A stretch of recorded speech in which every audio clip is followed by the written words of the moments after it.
Hadirin pemirsa dan seluruh pendengar radio dimanapun Anda berada. Selanjutnya, sambutan dari Ketua Umum PBNU oleh Bapak Profesor Dr. Kiai Haji Said Akil Siraj MA kami aturkan. Assalamualaikum warahmatullahi wabarakatuh.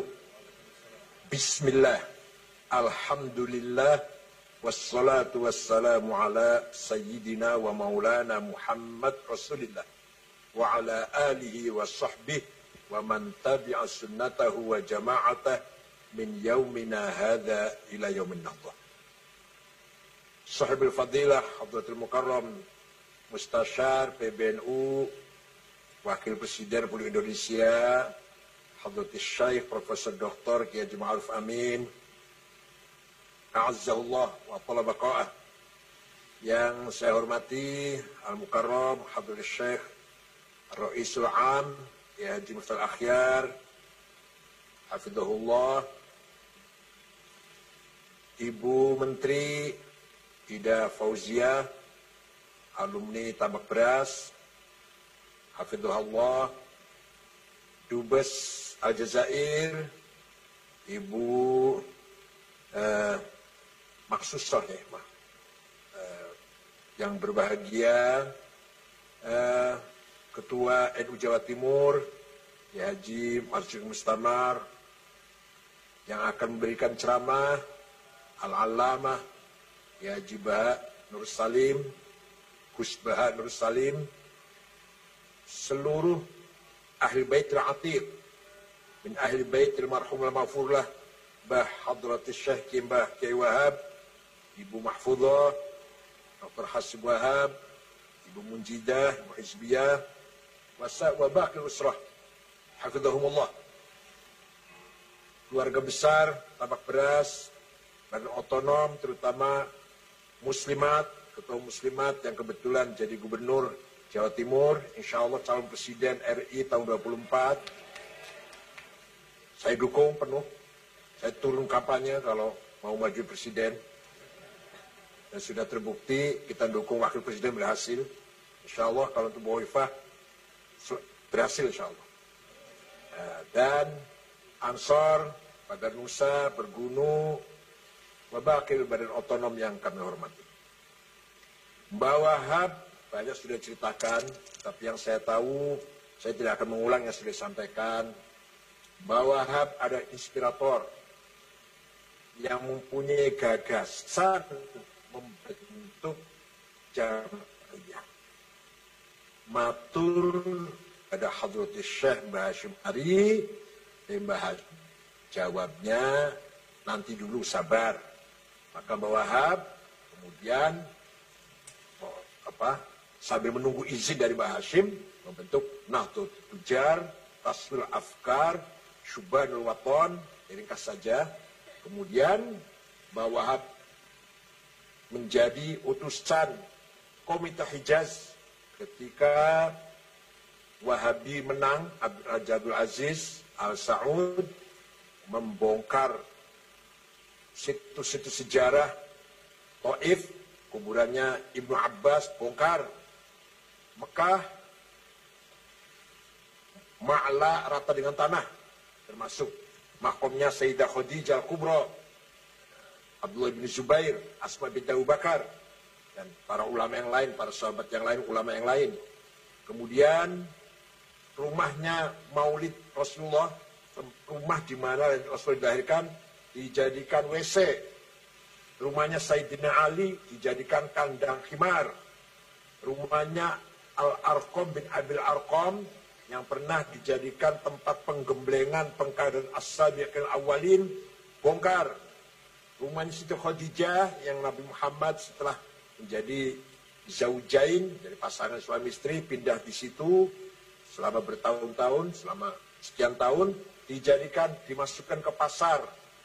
Kemudian Babu Bani Syaibah, gapura di depan Multazam, yang dulu ketika keluarga Quraisy hampir perang saudara, berebut siapa yang berhak meletakkan Hajar Aswad setelah diperbaiki, dikembalikan ke tempatnya, berebut, maka mereka sepakat kita serahkan vonis keputusannya kepada siapa yang masuk ke sini melalui Babu Bani Syaibah. Yang masuk Nabi Muhammad, menjadi Nabi belum. Nabi Muhammad masuk ke situ, masuk Babu Bani Syaibah. Abu Jahal mengatakan, hadzal amin. Ini yang akan mengambil keputusan. Dan ini remaja yang bisa dipercaya. Kemudian Nabi menggelar hutrohnya, masing-masing Nabi meletakkan Hajar Aswad di atas hutrohnya, sorban diangkat bersama-sama seluruh keluarga besar Quraisy, dan Nabi yang meletakkan kembali Hajar Aswad ke tempat semula. Walhasil tempat-tempat bersejarah dibabat habis oleh gerakan Wahabi. Maqam Syafi'i, maqam yang dulu tempat ngajarnya Imam Syafi'i di Masjid Haram, rata dengan tanah, dan lain-lain. Setelah itu kemudian ke Madinah, Baqi' 20.000 sahabat rata dengan tanah. Sayyidina Utsman, Sayyidina Hasan, yang lain-lain, Sayyidina Aisyah dan sebagainya rata dengan tanah. Zaujati Rasul, kita nggak tahu mana itu. Sekarang pun rata dengan tanah.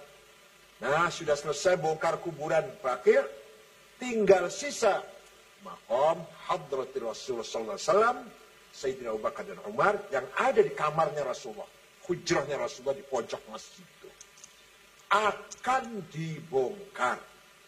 Maka Hadratul Syekh Almarhum Mahfurullah Ra'isul Akbar ya Haji Hasyim Asy'ari membentuk Komite Hijaz.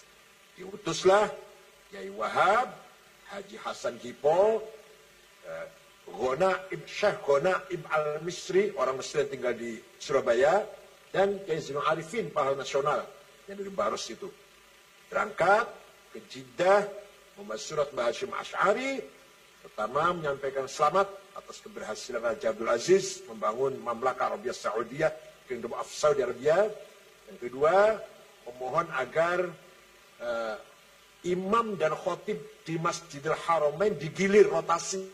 Misalkan seminggu mazhab Hanafi, minggu kedua mazhab Maliki, minggu ketiga mazhab Syafi'i, minggu keempat mazhab Hambali. Yang ketiga, agar duyufir rahman minal hujjaj wal mu'tamirin diberi kebebasan mengamalkan ibadahnya sesuai dengan mazhabnya masing-masing.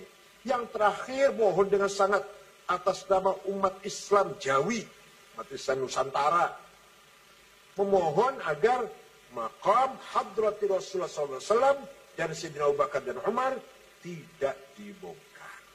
Itu suratnya Mbah Hasyim Asy'ari yang dibawa oleh Mbah Wahab, Komite Hijaz. Semua permintaan ditolak, kecuali satu, yaitu tidak dibongkarnya maqam Hadrati Rasulullah SAW dan Sayyidina Abu Bakar dan Umar. Imam digilir, tolak. Memberi kebebasan kepada jamaah hujjaj wal mu'tamirin melaksanakan ibadah selama di Mekah dan Madinah sesuai dengan mazhabnya masing-masing, tolak. Jadi yang dikabulkan cuma tidak dibongkarnya maqam Hadratus Rasulullah SAW, Sayyidina Abu Bakar dan Umar. Itulah jasa besar, andil besar, cikal bakal Nahdlatul Ulama yang waktu itu namanya Komite Hijaz, yang diperankan oleh Mbah Wahab dan di atas perintah Mbah Hasyim Asy'ari. Jasa yang luar biasa. Hakikatnya Allah yang menjaga maqam Rasulullah, tapi syariatnya zahiran wa syariatan bifadli harakah Komite Hijaz yang dibawa oleh Mbah Wahab Hasbullah. Itu luar biasa, itu jasa luar biasa. Ditulis apa enggak terserah dalam sejarah. Allah nulis itu, malaikat nulis, Bu Khafifah mau sejarah ngakuin apa enggak penting. Yang penting syahadah dari malaikat, insya Allah tertulis itu semuanya. Nah, pulang dari sana barulah Mbah Hasyim Asy'ari merestui, mendeklarasikan beliau Jabatan Ulama tanggal 16 Rajab tahun 1344 apa ya? 31 Januari 1926. Setelah berdiri DKN Nahdlatul Ulama, bawa pula sebagai motornya. Bawa sebagai motor yang keliling seluruh daerah sampai ke Sumatera Selatan. Jumpa dengan Kiai Kamil Soleh, Kiai asli Semarang, tapi tinggal di Sumatera. Bapaknya Pak Taufik Kamil, mantan Dirjen Haji waktu zaman Pak Adil Munawar itu anaknya itu WNU pertama. Kemudian ke Banten Menes. Menes itu, Pak, ibu-ibu, bapak-bapak, sampai sekarang pun kalau saya ke sana males, walaupun sudah aspal sih, tapi capek lah. Muter-muter jalannya ke Menes itu sampai sekarang. Apalagi waktu itu, tahun 28, tahun 29, kayak apa itu membawa sampai ke sana. Kemudian diterima oleh Presiden Abdurrahman namanya.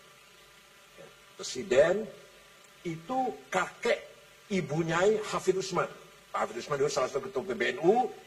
Istrinya itu, istri Bu Hafid Usman, cucunya Presiden Ki Abdurrahman dari Pandeglang Menes. Kemudian ke Betawi. Ketemu dengan seorang namanya Guru Marzuki, Cipinang Muara. Cucunya masih ada sampai sekarang. Berangkat lagi atau muter lagi ke Majalengka. Jumpa dengan Kiai Abdul Halim. Dimundik bapaknya ketua Pergunu. Bapaknya Pak Asep Saifuddin. Mojokerto itu, Pacet itu. Bapaknya itu. Temannya Mbak Wahab waktu di Mekah. Kemudian ke Cirebon. Jumpa Kiai Abbas, Kiai Syautoy Al-Jainangun, yang berbakan Ciwaringin. Bahkan katanya jumpa dengan buyut saya, Kiai Said namanya dari Gedongan. Kemudian Kiai Said merintah cucunya namanya Kiai Maksum, kakaknya ayah saya, Kiai Maksum, agar masuk ke jadi pengurus Nahdlatul Ulama. Kemudian ke Semarang, Kiai Ridwan, Lasem Mbah Maksum, Kudus Raden Asnawi Kudus, Cepu Kiai Ihsan, Lombok Timur, ada temannya Mbah Wahab di sana, Maulana Zainuddin. 1 bulan Mbah Wahab di sana. Melobi temannya agar mau bergabung, bersedia bergabung ke Nahdlatul Ulama. Tapi akhirnya gagal, nggak mau. Sana murid saya saja, namanya Guru Faisal namanya, di Lombok Tengah. Kalau saya mau bikin sendiri namanya Nahdlatul Waton, kata Maulana Zainuddin. Teman sahabat sebenarnya. Akhirnya NU pertama di Lombok adalah di Peraya Lombok Tengah, namanya Guru Faisal. Itulah bahwa hasbullah muter-muter dan catat. Dengan uang sendiri. Gak bikin proposal, muter-muter. Itu sekarang gak bisa jalan tuh kalau gak pakai proposal. Dengan dana sendiri. Tanpa ngemis sana, ngemis sini. Itu luar biasa bahwa hasbullah. Jadi, misi luar negeri, misi internasional. Ulama dimulai dengan Komite Hijaz. Sesuai dengan semangat atau tujuan, goals, ghayah dari Nahdlatul Ulama adalah ukhuwah Islamiyah, watoniyah, puncaknya, peaknya adalah ukhuwah insaniyah, internasional. Nah, situlah ulama memang sebagai al-ulama umana'ul ummah. Ulama itu yang menerima tanggung jawab membina, mendidik, memelihara, meningkatkan kualitas umat Islam. Itulah ulama sebenarnya. Bukan ulama cek-cek, ulama kawe-kawean, ulama tenanan seperti itu. Dan bawah itu contohnya. Oleh karena itu, dalam kesempatan haul ini, mari kita harus bangga. Kita harus yakin, nahnu ashabul haq, we are the honor of the truth. Kita harus yakin kita ini pemegang kebenaran. Mencari kebenaran di mana lagi? Kita udah ikut Mbah Hasyim, ikut Mbah Wahab, yang kemudian ikut Imam Syafi'i, Imam Asy'ari, Imam Ghazali. Mau cari qudwah siapa lagi? Mau imam siapa? Mau kiai siapa? Kita harus yakin. Nahnu ashabul haq. Nah, kemudian kita singkat saja, waktu Muktamar Jombang tahun 2015 punya tema memperkokoh Islam Nusantara untuk perdamaian dunia.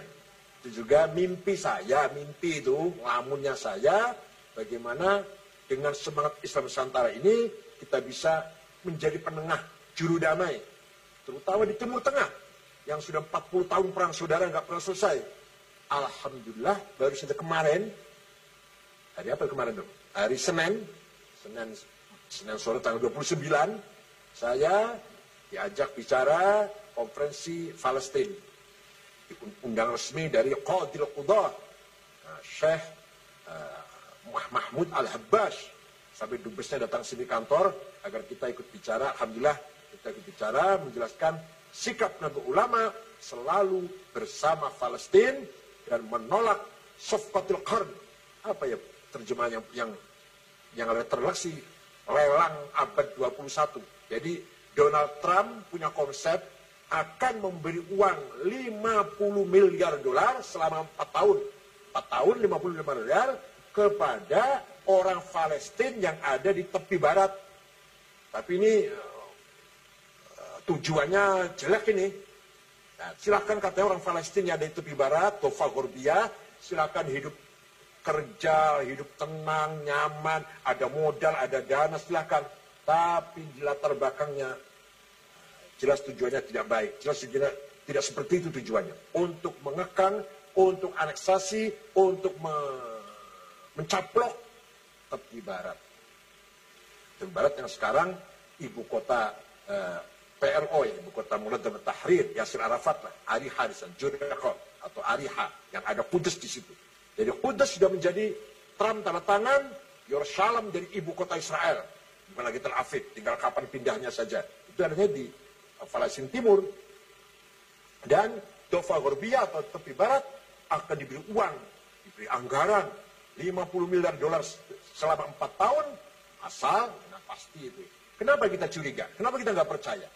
Karena Palestina tidak diajak ngomong. Itu sepihak. Donald Trump sepihak. Ngomong kayak itu, memutuskan seperti itu. Safqatul Qarn. Bahasa Arabnya itu. Pelelangan abad 21.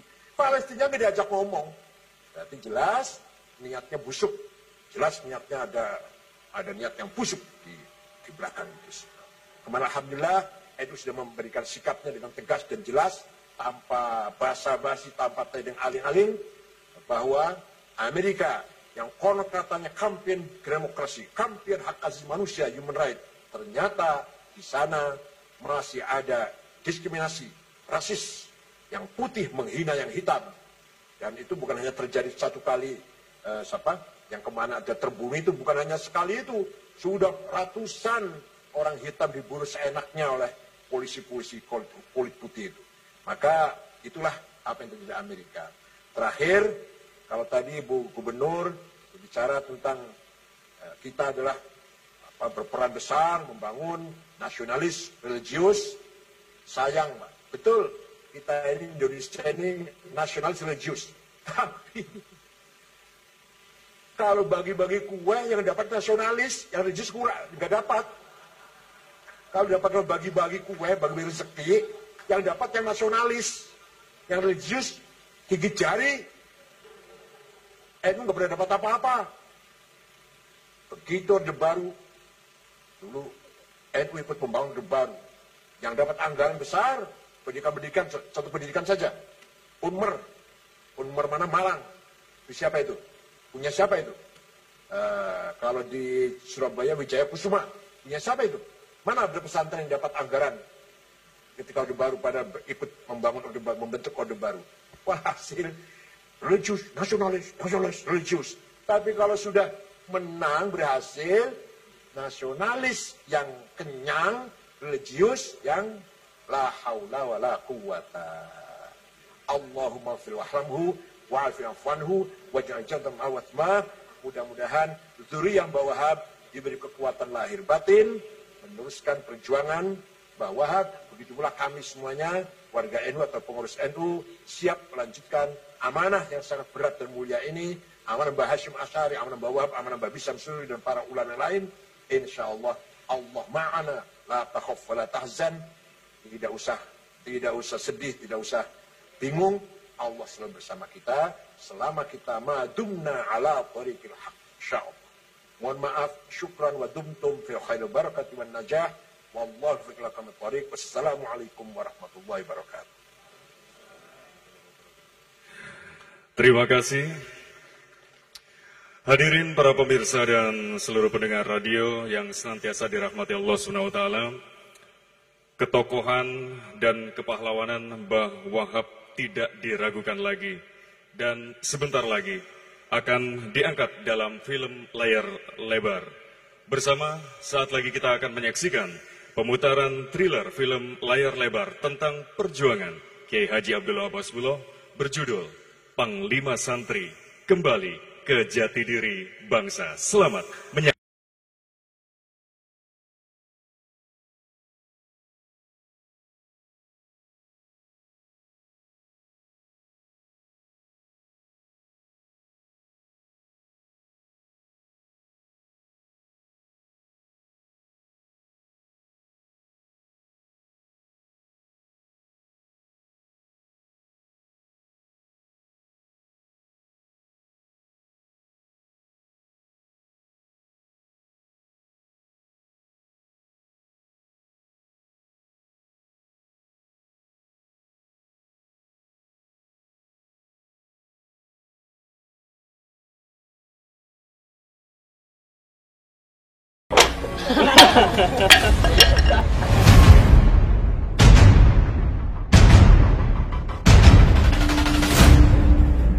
Kita semuanya ikut mendoakan semoga perjalanan Mas Wahab diberikan kelancaran dan diridhoi Allah Subhanahu wa Ta'ala.